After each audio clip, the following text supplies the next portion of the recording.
The crisis of housing affordability in Minneapolis has had several conditions that have increased property values substantially. The conditions include proximity to water bodies. Properties closer to water bodies are valued more highly than those further away. Lot size. The larger the lot, the higher the value. Most lots are over 5,000 square feet in size. Highways. The noise and pollution produced by highways means lots near to them are permanently lower than the ones further away. Income. Property values tend to be higher in areas above 100% area median income, causing harsh divides between levels of income. Prior single-family zoning has restricted construction of affordable housing types. The parallels between the percentage of people of color and income show how these conditions spatially enforce racial and wealth divides. A map of unaffordability can be drawn by layering these conditions. The inequitable housing market that is affecting over half of the population in Minneapolis and causing a severe gap in home ownership.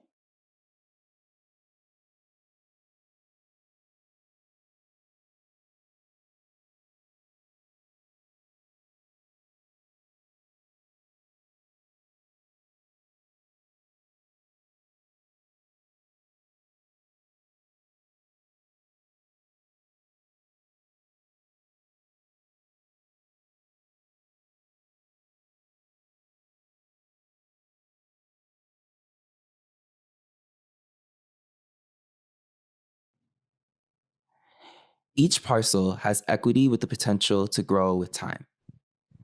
This growth in equity can be leveraged in a collective equity pool. The amount of potential equity increases as more participate. This equity pooled together can create capital for grassroots development around the city. A coalition could coordinate and focus this effort. This coalition of community actors, a community land trust, and a community development loan fund can activate the metabolism of affordable housing in Minneapolis, creating affordable housing, mixed-use buildings, and more shared equity. This coalition will work to break down the unaffordability line and create income inclusion where property value has hindered the growth of home ownership. Developing the highest and best social benefit of each parcel, create new social bonds through collective stewardship and ownership, collectively leading to networks of pooled equity and community influence propelled by the strategic scattering of properties. Minneapolis has a number of foreclosed and vacant properties. The CLT can begin to target these properties in order to begin activating the stagnant housing market. Once these properties are acquired, the homes can be redeveloped. This will create a group of shareholders owning property rather than a single property owner. The loans given as equity to make purchasing easier will be recycled for each family, keeping the cost of the home below market rate.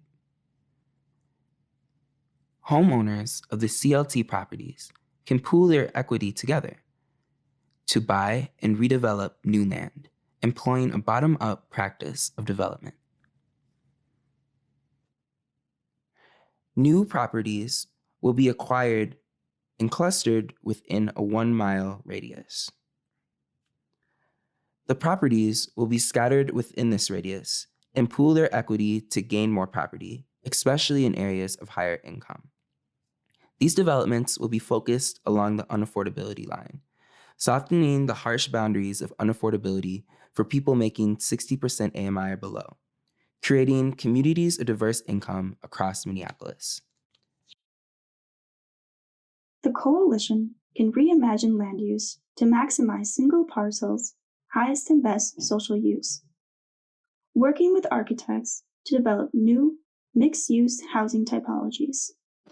This brings necessities closer to people within a walkable distance. However, by employing cluster development, a 1/4 mile network of CLT purchased land and stakeholders are able to pool equity to redistribute essential services more equitably into their neighborhoods.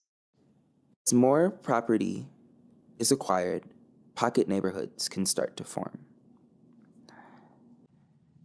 The CLT will use pooled equity to divide portions of their land to develop small-scale dwelling units, parks, or central services and new pockets of space that weren't otherwise possible.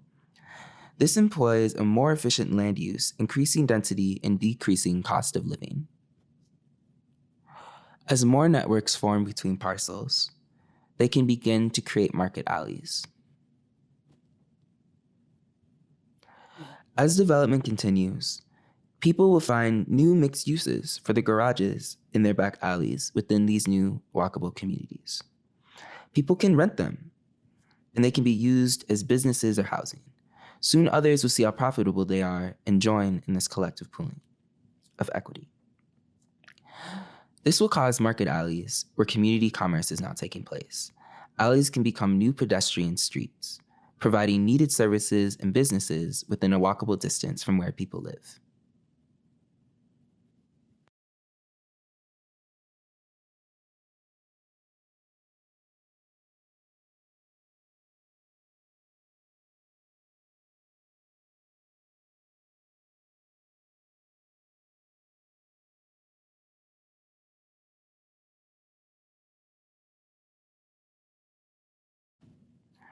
With time, these citywide changes will create more housing resiliency, where home affordability will be frozen where the coalition is active, despite market trends.